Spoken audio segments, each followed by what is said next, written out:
Well, I'm delighted to have you all here this morning. Punctuality is not a great thing in the AIM members. We've been waiting for you for 2.5 years. Where have you guys been? Where have you been? I guess. But you've made it, and we're delighted to have you all here this morning. On behalf of the team, my staff, board members, volunteers, you are all welcome. I'm Paul Harris. I've got the wonderful job of being the CEO here at Port Sunlight. It looks fantastic as you walk around, but you all know yourselves, when you're running a business, it's not quite the same behind the scenes, but enjoy the day. I really hope you have an inspiring and informative couple of days while you're here at the AIM conference. And this setting really gives you energy to take back to your respective organisations, with determination, plenty of ideas to set the world on fire. I'm sure that will be the case after a couple of days here. In some ways, we really wanted you here a couple of years ago. We probably had a wee bit more to show you. But in other ways, we feel as if we are stronger today that you've actually arrived.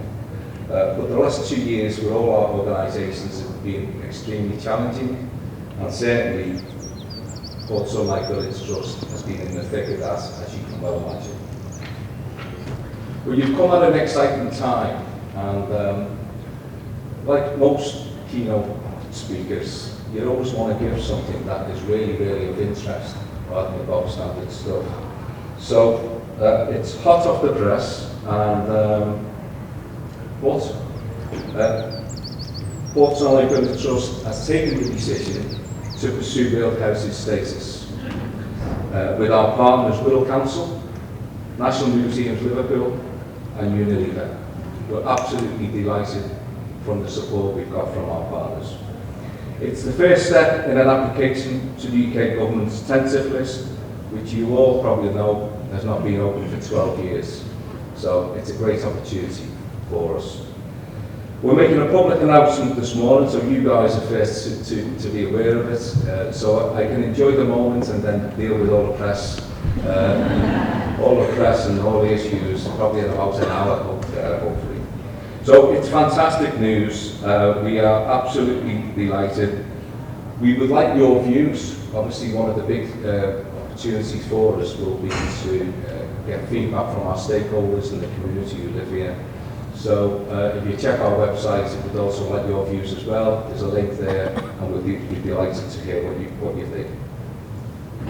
So really exciting times for us, and I'm sure when you walk around the site, those of you who may have seen it before will appreciate what we've got here. Those of you who are visiting for the first time, I'm sure you'll be blown away with just everything about Port Sunlight, the village. So why, I suppose, are we pursuing this? Well, it's a long process. It could cost a lot of money. You've got to be in for the long game. But why is the obvious question. Especially in light of Liverpool's World Heritage status being revoked. The time is either good or bad, whichever way you look at it, I suppose. Well, we want to reassure you that we fully understand that it is a long process, and we are in for the long game. And we feel as if that the prize of getting World Heritage status is certainly where the determination of us all to pursue that with vigour.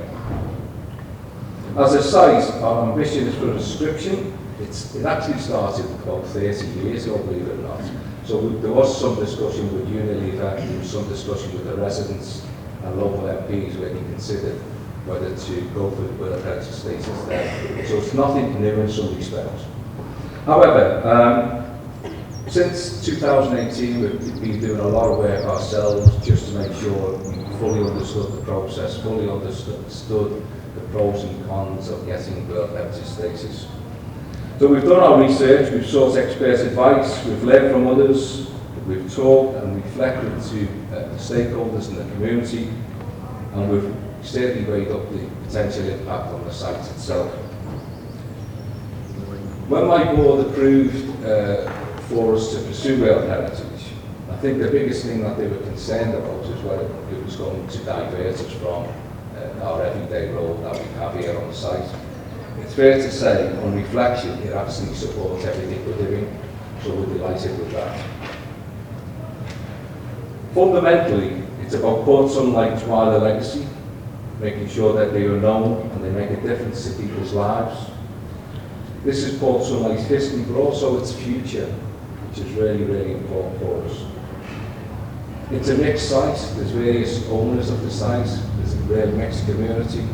So we don't have control of the site ourselves. So when you try to implement change, it can be quite challenging. World Heritage is a lever, really, it's some choose the pun. It is a lever for us to really get behind changing the site for the better. And having our partners around the table around pursuing World Heritage really gives us that momentum, really. So it would be much more difficult if we were trying to bring change in without those key partners around the table. So it actually enables us to do what we actually want to do, as well as pursue World Heritage. So we're delighted about that. Of course, there's no guarantees that we will get it. I'm sure after 2 days you will support us in any way we can. But we do think we tick a lot of boxes. We're small, we're contained, we're well managed. I would say that, wouldn't I? We're not under development pressures, which is really important in terms of UNESCO. And research have really proven that trusts are in a strong position to be able to manage the demands of UNESCO. And of course, we're already a visitor destination. We have significant long-standing relationships with our stakeholders. One area of weakness, perhaps, and you might see more as you walk around, let me know if you do, is we're quite often judged on face value, it's Port Sunlight, and we really want to move this mantle away, really, to get people to really appreciate what we've got here and the history of the place, which is so diverse. So what's our global value? Well, our view is it's not something around the old England, far from it, really. I think there's massive messages, and a lot of the work that Lever did when he was building the site are really relevant today in terms of some of the conversations you will hear MPs and local politicians have. So, Lever created here, what he created here is in stark contrast to the rows of terraced houses that you would have seen in similar area working communities.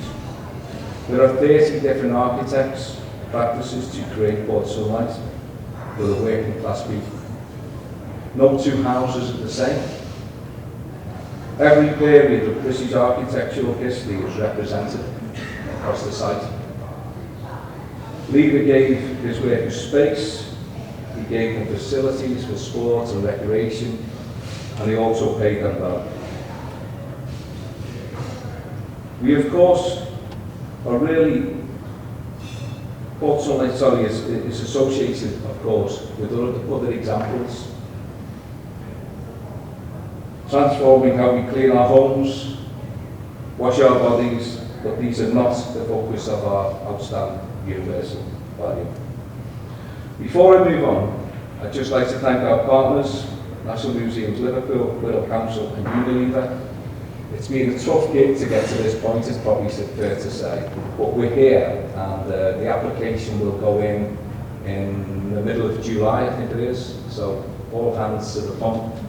So it's really exciting. I hope you appreciate my excitement as well. Our staff will be around this morning, you can talk to them, and certainly talk to me as well if you get any further details. But, if I move on, so U-Hall, Andrew's already stole me thunder. This was where the venue for the first Beatles gig. It was originally built as a Creole's dining hall, storage for Lever's art collection, and really it used to be the centre of Port Sunlight's activity and social life. This is not for the ladies, but for the gents. Please check out the men's toilets. The ladies can go there, but don't blame me if you end up arrested. Well, I'm sure you'll appreciate it. It's a fabulous building, and it's in a fantastic setting. So, If I move on then, so what about Port Sunlight? Well, in essence, we are custodians of Port Sunlight, which is a historic site, a tourist destination, and a residential community. Quite often those two things, like a couple of those things laugh at each other. It's a fine balance when you're running a tourist site as well as a residential community. Sometimes everyone gets on well, other times we need to think about what action we take. Because what suits one may not suit another. So we're constantly driving a fine line to make sure we take everyone with us. So we were founded back in 1999 by Unilever. We basically transferred anything that was remaining of the village over to ourselves, which was a charity. I think we actually looked at various options. If you looked at a housing provider, housing association, but they came up with a charity.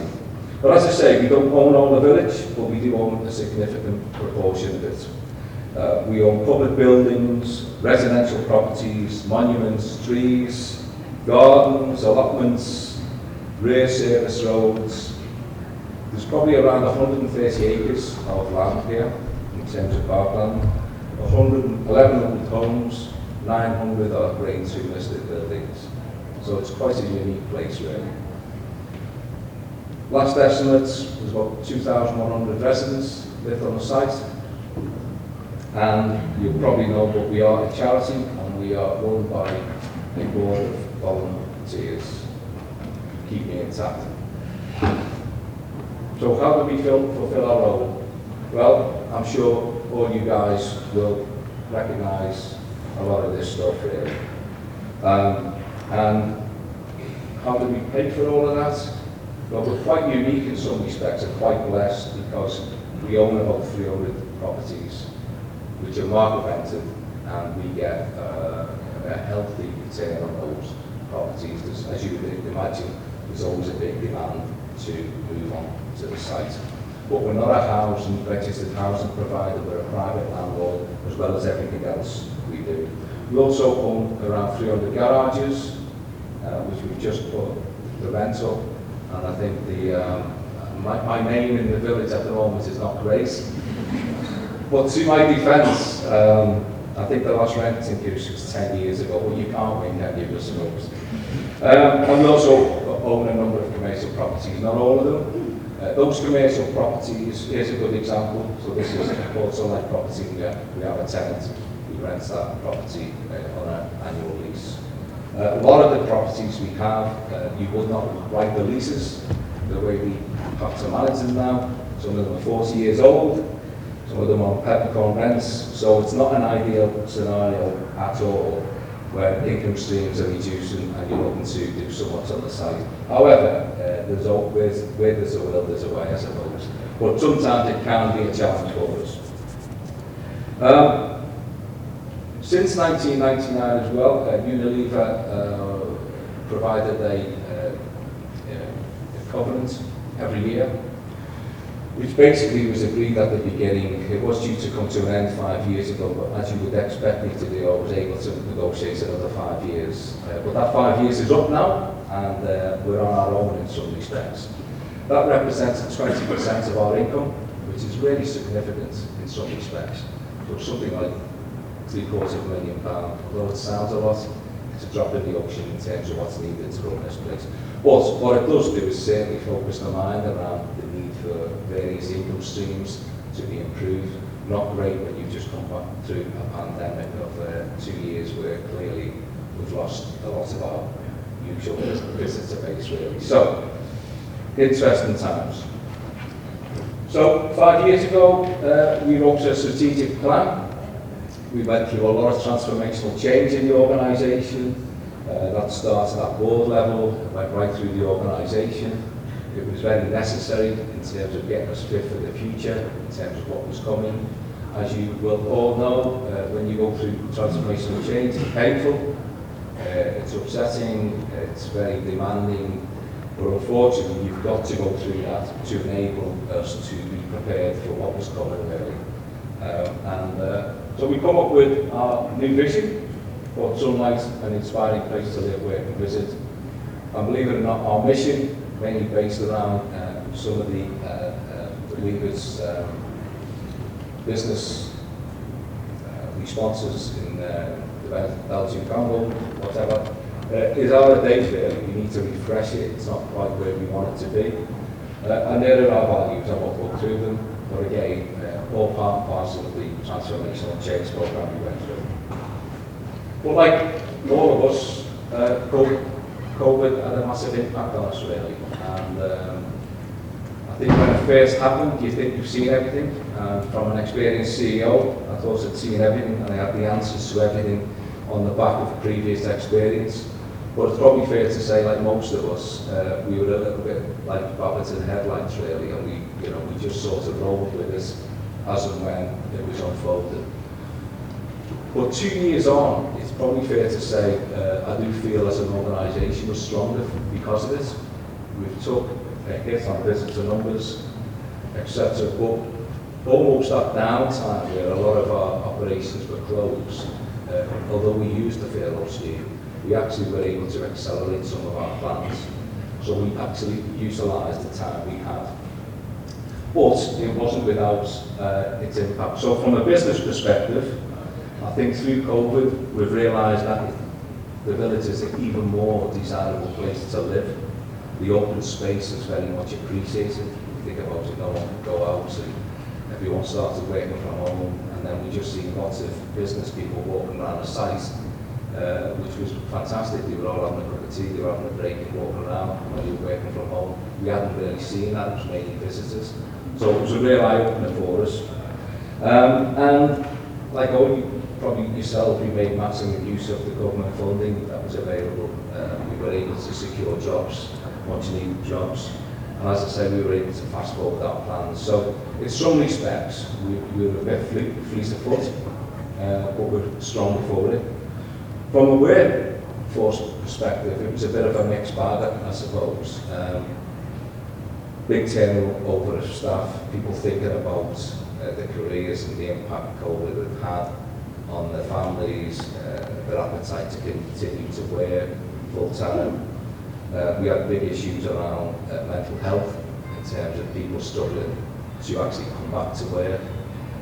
So really interesting times really, where we had to support our staff and look at new ways around health and well-being and making sure we were wrapping an arm around our staff, because it took time for some people just to really get back into the routine and getting back to work, longer than I envisaged really. And I could be really impatient, so I had to change my whole outlook in terms of making sure we give people the breathing space to come back to work as and when. From a community perspective, I think the biggest thing that came from us throughout COVID is the community started to do activities themselves. So we almost stepped into the space really that we weren't there. And I think that was, we got closer to the community throughout COVID, and that forced us really into some approaches to community engagement that we may not have looked at that particular time. So the community is, we want to work with the community to give them more independence, but you'll know yourselves it takes time, but certainly through COVID we were able to get closer to them. And then from a heritage perspective, I think COVID, where did we go? Well, it was our number one priority. We wanted to protect the heritage throughout those 2.5 years. But we were able to get a much better understanding of the liabilities that we have on the site. So we done stock condition surveys on the 300 properties. We done monument surveys in terms of the monuments we have around the site. And then what we've realised is that we almost sort of neglected the monuments. We focused on the property, because that was where the rental income was coming from. And then we realised then that what we've got now is a much stronger understanding of those liabilities and where there's issues that we need to address quickly. It's fair to say the cost of both of those are eye-watering over the next 30 years, as you can well imagine. But I always say you're better off knowing than not, and at least you can respond to it accordingly then. So, what are we focusing on over the next I've said 5 years, it could be more or less, really. So we've had lots of time to reflect, I think. I think we've been absolutely exhausted with the amount of strategies we've got around us. So we've got a strategy for everything. Leave on the toilet, there'll be a strategy. But what it has done is really paint the picture for us, and you can't put, I think previously we've probably looked at decisions in an incremental way. So we fixed something and moved on, we've looked at a project and moved on. So over the last couple of years we've got a much better understanding of the vision for the site, how it all joins up, a really strong master plan for this site. So all that intelligence that we've gained over the years, last couple of years, are really now it's around implementation for us. So it's a fantastic position to be in, and it's based on, we're going to make decisions based on something, and that is intelligence really, and consultation with the community. So that's fantastic. So if I just touch on a couple of things from the community's perspective. Well, previously, when I arrived here, I suppose the village was seen as an old people's village, really, an elderly village that people moved to retire. There wasn't many children, you wouldn't see many children running around the village.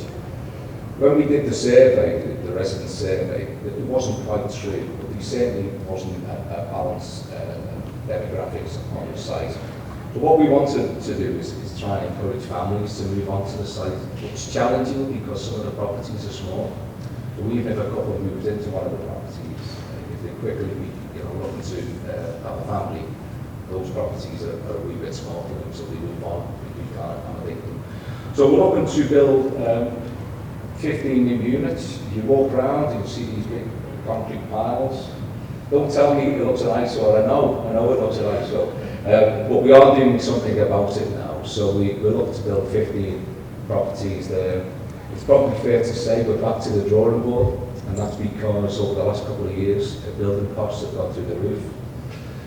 So what was a viable scheme a couple of years ago is now looking very tight for us. However, we will find a way through it. So the idea there is to encourage families to come onto the site and make it a more balanced community. So really exciting times. We're also working with Wirral Council. You may or may not know the area, but just on the boundaries of Portside, there are some really deprived areas we found in Rockford. And we really want to work with the council to help them with their regeneration of the boundaries areas, to make sure really that Portside is seen for everyone, and that demarcation of Portside to a really deprived area isn't so brutal. And if you walk around the site, you'll see it is very brutal at the moment. So we want to absolutely support the council to try and minimise that impact. I'm sure I'm not telling you anything you don't know, but climate change is a big issue for us. We're living in a heritage site. It's the properties are cold, they're small. You can't have double glazed windows in them. So we really need to be thinking about how we make these properties desirable for the future, really, and that's a challenge for us. But we're also looking at lots of other things. We're working with universities to look at thermal insulation in some properties, and just really bringing it high on our agenda. We've actually launched our environmental sustainability strategy. It's really articulated in terms of what we want to achieve in the next 10 years. So again, very exciting times. But a lot of work to do, is probably fair to say, on a site like this. And then our plans for the next 10 years, really, and some of these plans and strategies I've been speaking about, they're not quick fixes. It could be 10, 15, 20 years, but it's incumbent on us, really, to really deliver something for the future and not expect to just stand still and expect this to be the place it is, really. Unless we invest in it and have a vision for it, it will be quickly become irrelevant in some respects. So we've done a lot of master planning, so certainly our vision for Port Sunlight over the next 10 years is for it to be a world-class destination, visitor destination, a welcoming and inclusive community, and a centre of excellence for conservation and excellence. So we've done a huge amount of commissioning over the last couple of years, a couple of ground strategies, condition assessment strategies, audience research, the impact of COVID, collections, reviews, interpretive master planning, asset strategies. It goes on and on and on and on. But as I said before, all this intelligence will really serve us well as we step into the master planning. The biggest thing I'd say is what our challenge is to take the community with us, and that's what we'll be spending a lot of time over the next couple of years to make sure that they're absolutely embedded in terms of the future vision for the site. And in terms of heritage perspective, well, we've got a strong 30-year model. The liabilities at eye-watering is probably fair to say, but we're really clear about what needs to be done on the site. We clearly can't do it on our own. We're a small organisation in relative terms. Our turnover is less than 4 million. We'll have about 45 staff, most of them are part-time. So what we want is all our partners to put the shoulder behind this vision that we have, and I'm absolutely delighted to say at the moment that is the case. Another area, and I'm conscious of the time, is, well, I'm sure we've all been touched by this over the last couple of years, if not before. Our commitment really to equity, diversity and inclusion is clearly stated in our 2019 strategic plan. But I think where we've been guilty is we haven't prioritised it enough as an organisation, and that's something that we are at pains to change. Certainly the murder of George Floyd and the international outcry against systematic racism led to the Black Lives Matter movement, and it really just brought it all into sharp focus for us. So we went back to basics, it's probably fair to say. It was very clear that we weren't living our own values, one of them anyway, certainly that I thought before. But we've worked hard, and we're continuing to work hard to change that. If you look on our website, in our public venues, you'll see a fresh commitment to telling the whole story, really. And I'm sure you'll pick that up when you go into any of our offices, any of our buildings. You'll see the material that we've started to produce. So we're committed to a journey of inclusivity, transparency and openness. There's a story, almost a dark story to tell, really, in some respects. And we began telling that story about Lever and some of his exploits from a colonialism perspective. So we're on with it. If you're here tomorrow afternoon, you'll get to hear from Dr. Andy Hardman, who was part of the academic team for an 18-month partnership project with the University of Manchester. Check him out, he's an interesting guy, and I'm sure he will tell you a lot more about some of the work we're doing from a knowledge partnership perspective. Okay. And finally, from me, I'm going for time. There are. Come on. Okay, all right. So, very quickly then, if I may, just wrap up. So, we're really conscious that 2 days is not a great deal of time to really get to understand the site and get to understand what's like Builders Trust. So, we've taken the liberty of reading your postcard at reception. I don't know, are they up there now? They're up there now. So, it gives you free entry to our museum venues. And there's me talking about loss of income. And I'm giving you all free entry. Including Soapworks, which was funded by AIM with a History Makers programme. We've also compiled some of our digital experiences for you to download, which will fast track you into some of the work. And most importantly, we've organised a discount on coffee from our mobile barrister, which is Mark. He's really the most important person in Port Sunlight. much more important than me. And when we done the survey through COVID, it was probably the best move I've ever made in my career, letting go on the green and sell coffee, because everyone came out and all of a sudden I was a really good CEO, not the guy who's put the rents up, that's the thing. So, finally, it remains me to thank AIM for bringing the conference here, 2.5 years late, but there we go, we're fantastic. You and Paul, of course, for allowing us to use the facility. Lady Leader, Argo, Unilever, Lever You Hotel for supporting the programme. And of course my team, I'm sure you'll appreciate, there's a huge amount of work that takes place just to get everything in place. And I'm sure when you walk around, you will see bits and bobs, so I do apologise in advance. But we did our very best for you for the next couple of days. You'll find me around, I'm going to be here all day. I'm there this evening as well, so if anything is of interest or you want even more information, or in fact if you can help me in any way in terms of some of the stuff I've put on, please contact me, please give me a shout, and my team are around to give you any further advice. So thank you very much, and enjoy your 2 days. Thank you.